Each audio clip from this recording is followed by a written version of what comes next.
اعوذ باللہ من الشیطان اللعین الرجیم بسم اللہ الرحمن الرحیم الحمد للہ الذی ہدانا لہذا وما كنا لنہتدی لولا ان ہدانا اللہ۔ عزیزان محترم، یہ جو 8 سال کی عراق ایران کی جنگ تھی، اس میں ایک اسکول کا ٹیچر جو ہے وہ اس واقعے کو بیان کرتا ہے۔ کہتا ہے کہ ایک لڑکا تھا، بہت نمازی، پرہیزگار، اور جو اسکول کے باقی لڑکے تھے اس کو پریشان کرتے تھے، ہر دفعہ اس کو ٹانٹ کرتے تھے کہ تم اتنے اچھے ہو، پرہیزگار ہو، تو تم جاؤ نا جنگ پہ، یہاں کیا کر رہے ہو؟ اور وہ اسکول کا ٹیچر کہتا ہے کہ ایک دن اسکولس کے لڑکے اس کو گھیر کے کھڑے ہوئے تھے اور اسے یہی کہہ رہے تھے کہ تم جنگ پہ جاؤ۔ تو وہ ٹیچر کہتا ہے کہ میں وہی کھڑا سب دیکھ رہا تھا کہ وہ لڑکا کیا جواب دیتا ہے، آیا وہ اسٹوڈنٹ سے لڑتا ہے یا نہیں۔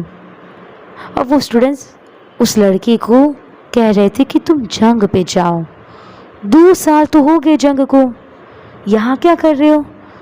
تو وہ لڑکا کہنے لگا کہ میرا یہ اسکول پاس ہو رہا ہے، ہائی اسکول ہے، میں یونیورسٹی میں جانا چاہتا ہوں، یونیورسٹی میں فرسٹ سیمسٹر میں ٹاپ کرنا چاہتا ہوں، اچھے گریڈز لانا چاہتا ہوں، اور فرسٹ سیمسٹر جب میرا ختم ہوگا اور جب میں ٹاپ کروں گا تو پھر سب چھوڑ کے میں جنگ پہ چلا جاؤں گا۔ تو وہ لڑکی کہنے لگی کہ کوئی وجہ ہے؟ کیوں اس وقت جانے میں اور ابھی جانے میں کیا فرق پڑے گا؟ تو وہ لڑکا کہتا ہے کہ نہیں، میں نہیں چاہتا کہ لوگ یہ بولے کہ پڑھے لکھے لڑکے اس کام میں نہیں تھے، علم حاصل کرنے والے تھے لیکن پڑھے لکھے نہیں تھے۔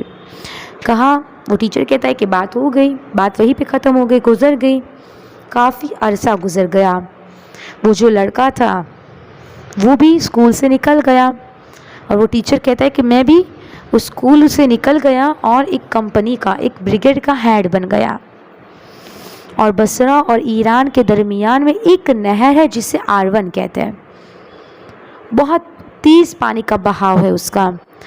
تو وہ ٹیچر کہتا ہے کہ میں وہاں پر میری ڈیوٹی تھی، ٹیچر کہتا ہے کہ وہاں پر میری ڈیوٹی تھی اور میں سب کی صفیں سیدھی کر رہا تھا، یعنی اس میں کیا ہوتا ہے کہ پورے ڈائیورس تھے، اور کیونکہ اندر جو پانی کے اندر مائنس لگی ہوئی تھی، کیونکہ کشتیاں جاتی تھی تو پھٹ جاتی تھی، مائنس جو تھی وہ پھٹ جاتی تھی، تو مائنس کو ہٹانے کے لیے ڈائیورس پہلے جاتے تھے اور مائنس کو ہٹاتے تھے، پھر کشتیاں طے کرے۔ تو وہ کہتے ہیں کہ اس آپریشن میں ٹیچر کہتا ہے کہ میں صف سیدھی کر رہا تھا کیونکہ میری ڈیوٹی وہاں پہ لگی تھی، تو مجھے اس صف میں وہ لڑکا نظر آیا، وہ جو شاگرد تھا، تو میں اس کو پہچان گیا، اس کا نام بہروز تھا۔ جب میں نے بہروز کو دیکھا تو میں نے کہا بہروز تم یہاں پہ؟ اب بہروز نے بتایا کہ ہاں، میں فلانی یونیورسٹی میں چلا گیا تھا اور میں نے وہاں فرسٹ سیمسٹر میں ٹاپ کیا، اور جیسا میں نے کہا تھا میں سب چھوڑ کے یہاں آ گیا۔ ٹیچر بڑا خوش ہو گیا۔ خیر، آپریشن سٹارٹ ہوا، اب پہلے ٹیچر گیا، اب ایک مائن پھٹی اور اس سے جو ہے وہ ٹیچر زخمی ہو گیا، کوما میں چلا گیا۔ 2 مہینے کے بعد جب وہ ٹیچر ہوش میں آیا اور جب وہ ہاسپٹل سے باہر نکل کے دیکھا تو کیا دیکھا کہ پوسٹرز لگے ہوئے ہیں، تصویریں لگی ہوئی ہے شہید کی، یعنی اس پوسٹر میں وہ جو لڑکا تھا بہروز، وہ اس آپریشن میں شہید ہو گیا تھا۔ اب یہ ٹیچر بہروز کے گھر گیا، گھر والوں سے بات کرنے، انہیں دلاسا دینے، تو ایک مرتبہ گھر والوں نے بتایا کہ جب یہ شہید ہو گیا تو اس کی ایک پھوپھی جو تھی وہ امریکہ میں رہتی تھی، اب اس کی پھوپھی وہاں سے آئی اور اس نے ہمیں بڑا بولا، یعنی بڑا ٹانٹ کیا کہ اتنا انٹیلیجنٹ آپ کا لڑکا تھا. اگر یہ امریکہ میں ہوتا تو یہ سائنٹسٹ بن سکتا تھا, ڈاکٹر بن سکتا تھا, پی ایچ ڈی کر سکتا تھا. آپ نے انہیں علماؤں کی کہنے پر اسے برباد کر دیا.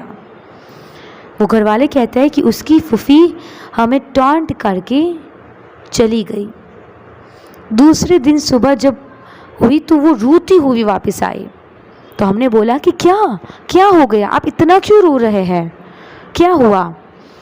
اس کی پھوپھی کہتی کہ رات کو جب میں یہاں سے آپ کو یہ سب کہہ کے گئی تو جب میں گئی تو خواب میں نے بہروز کو دیکھا.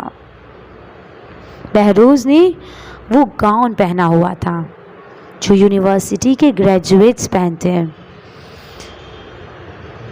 وائٹ کلر کا گاؤن تھا اور بہروز آسمانوں پر پرواز کر رہا تھا. اس نے گاؤن کو جب ہٹایا تو اس پہ ایک سرٹیفکیٹ لگا ہوا تھا اور اس سرٹیفکیٹ کے اوپر لکھا ہوا تھا کہ ڈاکٹر بہروز فرام امام حسین علیہ السلام یونیورسٹی. یعنی عزیزان محترم, یہ اصل ڈگری امام حسین نے دینی ہے. اگر امام راضی تو سب راضی. اگر ہم امام کو راضی نہیں کر پائے تو ہم پھر خدا کو بھی راضی نہیں کر پائیں گے. اب ہم نے سوچنا ہے کہ ہمیں کیا کرنا ہے, اپنی امام کو کیسے خوش کرنا ہے. وآخر دعوانا ان الحمد للہ رب العالمین.